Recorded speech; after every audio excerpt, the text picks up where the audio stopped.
Alrighty, so we just finished up the sort of watch party for the JP live stream and everything like that. We ended up watching mostly on the Korean live stream just because they seem to get a little bit more into the action than the JP stream does. But honestly, the JP players might be a little bit more like they're a lot better at showcasing the character and stuff like that because I don't know, this wasn't the most compelling like stream to sort of really get you to want to summon on the character as far as the JP stream goes.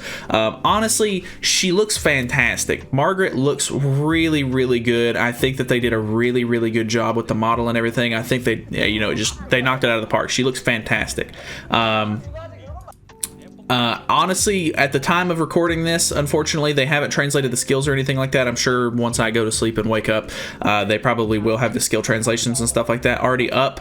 But they did show off the animations and stuff like that, which we can kind of see here. Hopefully, I can't remember exactly how long they take. So this is the attack card right here. It is an AoE card, which is really interesting. And then they do the buff card as well. And I honestly don't know what all buffs it gives you. At level 3, it gives you like quite a few buffs. It gives you 5 different buffs at level 3. Which is pretty interesting. I know it's like attack stat, maybe attack related stats or something like that, defense related stats maybe, just defense in general, and then I can't remember exactly what this middle one is. But yeah, that one gives you quite a few buffs. And then if we look at the ultimate move animation, they end up skipping the first time, but I think it looks really, really good. They showed off that they're going to be adding chapter, I think it's 18 of the story, and maybe 19 of the story is coming as well, where you actually get to see Margaret Ludociel, which is really, really cool. So yeah, it does pretty good damage. They already have their 6/6, which I guess is to be expected, but yeah, honestly, I don't know. She seems really, really interesting. I'm really waiting to sort of see what the skill translations and stuff like that are, because she does not have the same grace as regular Ludociel. I just don't know what the passives and stuff like that are really for her yet, or what the translations actually say, like that the skills do. So it's kind of hard to like theory craft when you can't read it. But yeah. As far as the character goes, the character looks really great. They showed off all of her outfits and stuff like that. This outfit's really, really cool. I really like it. They have sort of the, I think, did I skip over the cyberpunk one? I think I did. Yeah, so that's like the cyber suit looking one, which is pretty interesting. And then they have the billiards queen one, which is kind of funny. But yeah, then she has like a whole bunch of different swords, which are really cool. I really like that sword specifically. That little nano sword's kind of neat. Kind of reminds me of Assault Melly's set. And then she has like a pool cue because she's the billiards queen, which doesn't make a whole lot of sense to me, but it is what it is.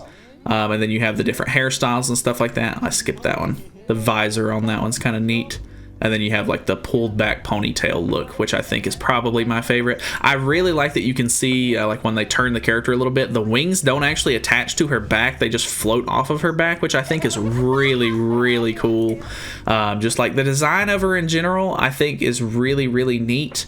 But yeah, as far as PvP goes, I don't know. They really did not show off the most compelling evidence here, because they get her ultimate and stuff like that and show her off.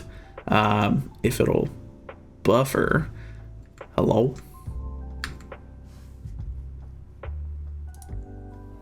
Sorry, here we go. But they use Goddess Liz. They attack Arthur right here with her ult. This is a 6/6 Margaret, and they don't kill. And then they still end up falling short with Tarmiel here, and they literally just get wiped by Bon. Like, if you want people to summon for a unit, maybe don't show the current meta absolutely destroying the brand new unit. But from my understanding, people in the chat were saying that the Korean live stream people never end up showing the character off very well. We did watch a couple of matches and stuff like that on the JP live stream as well, and they went a lot better.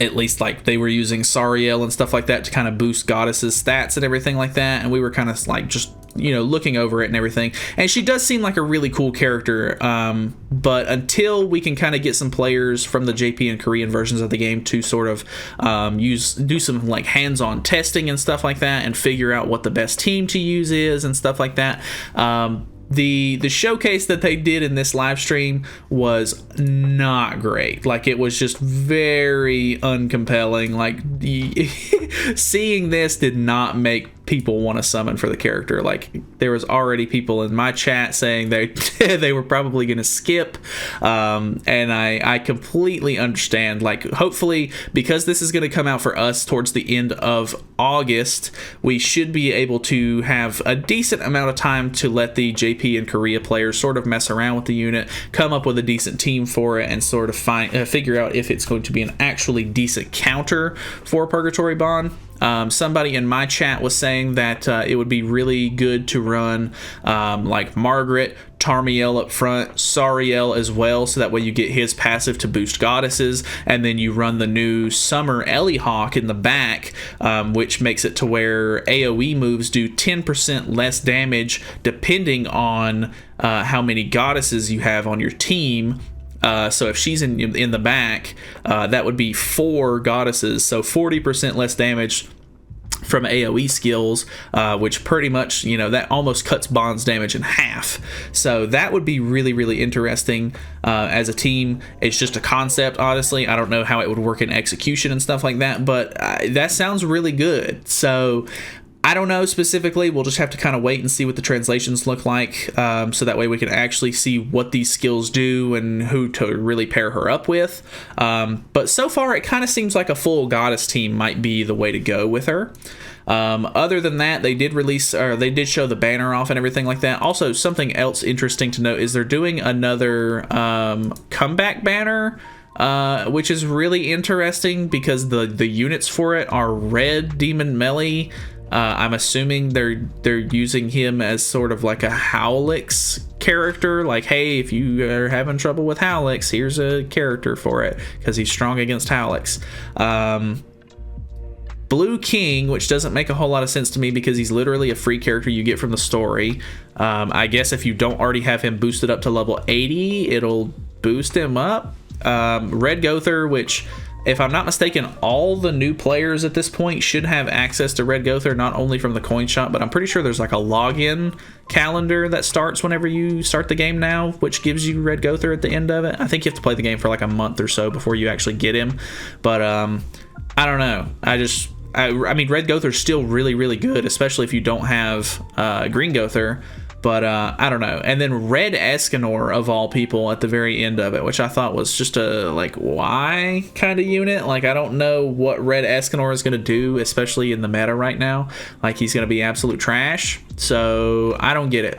But yeah, they did show the banner off. The banner is okay. It's a 0.25% rate, which is the boosted rate for the main 3, which is going to be the new Margaret Ludociel, Festival Zeldris, and Assault Mode Meliodas. Runaway Meliodas. The Google Translate on this is obviously horrible, but some of the other characters are pretty interesting. We have Elat and Bellion. Bellion's not great. Elat's pretty okay for very niche situations like Guild Boss. We have the older Ludociel. We have Tarmiel, Sariel. So we have all 3 of the original Archangel characters. We have Chandler on the banner, which is kind of nice. We have Gerard on the banner, which is okay. I think you need her for like a really reverse stage, so that's kind of nice. And then we have all of the elite genies, the elite demon variants of the commandments, which is kind of nice, I guess. So a pretty interesting banner. Not the greatest as far as, like, I don't know, like, I feel like it could be condensed down some. I wish it was, instead of having so many characters in the banner. But I really liked the character. I think Margaret looks really, really great. We'll have to see as far as like actual skills and stuff like that goes, of course, but yeah, they're boosted. You can choose any one of them at 900, which is really nice. And that's pretty much all they showed off, to be honest. I don't remember them showing off Anything else? I think they added some new cards. They did add a new system to where you can filter characters by like what kind of skills and stuff they have, which is actually really, really nice. So you can kind of see it a little bit here. I think they filter it down a little bit. And then they add, I think it's Amplify to the pool, so that way, like, these are all of the characters that have Amplify and whatever the first tag that they put on was, which is really interesting. So you can now filter your box a lot more efficiently, which I think is a really great move. Like, once the game has like a ton of characters in it, and once you get so far up, you obviously need a decent amount of ways to search through your box. So here are some matches where they actually put Sariel on the team, and it does better for sure. Like, they actually are able to get rid of Arthur for one, and it seems to do pretty well, but it might just not be like, I don't know. The first showcase that they did was very off-putting. They literally just get ulted by Bon. They try to like go back in and do like a different strat with the same team, still end up getting ulted by Bon and losing because he, like, all of their characters are 6'6", so he just ruptures them to death, and it was just not a great time. So yeah, it was pretty interesting. Like, here we have almost 600k damage on Bon there, which is pretty good. And then using the big attack card there. That's only a level 2 attack card. Obviously, it killed Twiggo, but, like, I mean, Twiggo's a rare character with pretty poor, like, base stats. But, I don't know. Honestly, pretty interesting. There's the new Summer Ellie Hawk. That's actually the team that we were just talking about, so I must have just not been paying attention. So, yeah, honestly, pretty decent. So, I mean, I think with the right team comp, she's going to be really, really fun to play. Might not be for everybody if you're not super interested in her, or maybe you don't think that she's going to do quite enough.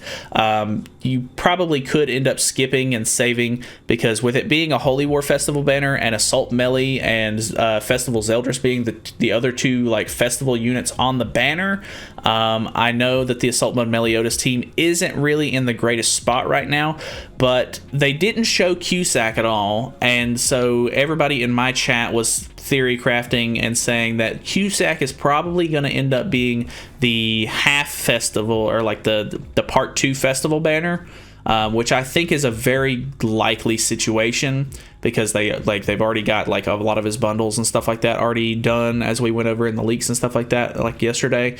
So I think it's very likely that he'll be the next banner that comes out. Hopefully it's like a step up or something. Hopefully it's not like a 600 mileage. I really hope not. If he's the only character, like if he's the only new character on the banner, I'm gonna hate myself if I have to go to 600 to get him. But hopefully he ends up being a pretty decent, like, assault mode sort of support unit, because obviously he's a demon. But we'll just have to wait and see on that one. So he is not going to be coming out with this update specifically, but they're going to be getting these characters, hopefully Thursday, and then we should be able to let them get their hands on them, test them out. That way, whenever we get them later in August on Global, we'll sort of know what we're doing and what to deal with and stuff like that. So that is pretty much it for me. Thank you guys so much for watching. Feel free to stick around on the channel. I've got, I pretty much put out a video almost every day, if not every single day. So yeah, feel free to subscribe. Other than that, thanks so much for watching. I'll see you guys in the next video.